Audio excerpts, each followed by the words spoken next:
L'éditorial du Figaro. Notre gratitude par Étienne de Montetti.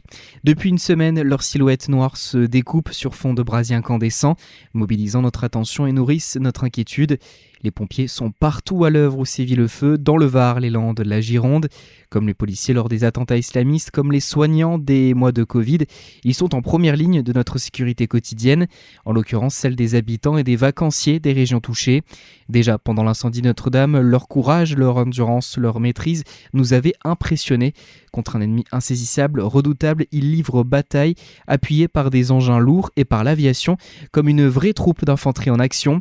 Cette année sont apparus les pyrocumulonimbus, ces orages provoqués par l'incendie lui-même et l'alimentant de véritables bombes.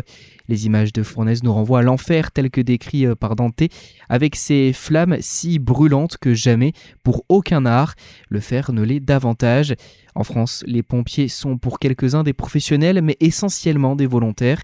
Ils sont nos parents, nos voisins, des hommes, des femmes mus par leur désir de contribuer à la préservation des sites naturels, des lieux, des personnes, au péril de leur vie. Cette année encore, les fils et les filles de Sainte-Barbe paient un lourd tribut à la nature. Des blessés par dizaines, des morts survenus dans une relative indifférence estivale. Les risques du métier songent certains, résignés. Le temps des feux passera, vite il faut l'espérer.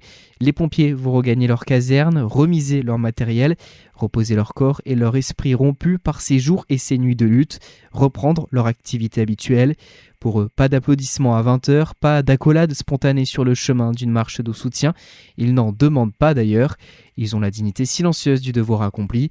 Mais ça n'empêche personne de s'interroger, trouvera-t-on jamais l'occasion réelle ou symbolique de leur exprimer la gratitude de la nation tout entière ?